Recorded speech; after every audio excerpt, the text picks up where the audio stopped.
एक समय क्या था, घमंड के कारण जो लूसीफर था एक समय में उस क्या स्वर्गदूत हुआ करता था, लेकिन घमंड के कारण, घमंड के पाप के कारण वो लूसीफर जो स्वर्गदूत हुआ करता था वो शैतान बन गया। क्या बन गया? शैतान बन गया। कैसे? घमंड के कारण। एक घमंड जो है वो पाप को दर्शाता है। इस बात को आपको समझना। जो लूसीफर के अंदर जो एक समय में स्वर्गदूत था, परमेश्वर उसको अथॉरिटी दिया था, अधिकार दिया था,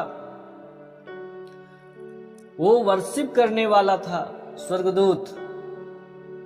जो हाथ उठाता था तो कई प्रकार की आवाजें निकलती थी। उसको बेहतरीन तरीके से परमेश्वर उसको बनाया था, और जिसको कहता तो स्वर्गदूत आता तो जिसको कहता तो चला जाता था। उसको अधिकार दिया था प्रभु। कई हाथ उठाता तो कई तरीके से उसकी आवाजें, तरंगे निकलती थी, वर्शिप करता था वो। और एक दिन वो क्या, अपनी सुंदरता के कारण वो क्या हो गया, फूल गया। उसके अंदर अहंकार आ गया, घमंड आ गया, और जिसके कारण वो स्वर्गदूत क्या बन गया, शैतान। उसको प्रभु ने इस भूमि पे पटक दिया। तब से आकर वही स्वर्गदूत जो एक समय वर्शिप करता था, घमंड के कारण नीचे गिरा दिया गया, और अकेला नहीं 3/3 को लेकर आ गया स्वर्ग से। और वही जो शैतान, स्वर्गदूत शैतान जो बन गया, आज वही मनुष्य के अंदर क्या है, बहुत गलत गलत बातें दे देता है, गलत गलत विचार भावनाओं को डाल देता है, गलत मानसिकता में चला जाता है। वो हमारे अंदर बुराई का मानसिकता दे देता है, घमंड का मानसिकता दे देता है, व्यभिचार का करने का मानसिकता दे देता है। तो मेरे प्रिय प्रभु इन सब चीजों से हमें बचाना चाहता है, उस दुष्ट के हाथ से हमें छुड़ाना चाहता है।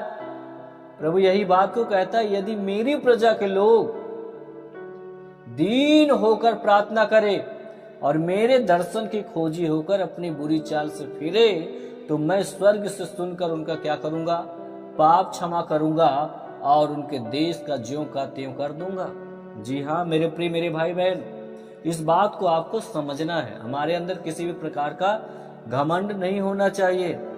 और याशायाह उसका 14, 12, 13 में वो क्या था, उसके अंदर अहंकार आ गया, घमंड आ गया, वो नीचे गिराया गया। स्वर्गदूत क्या बना, शैतान बन गया, जो लूसीफर था।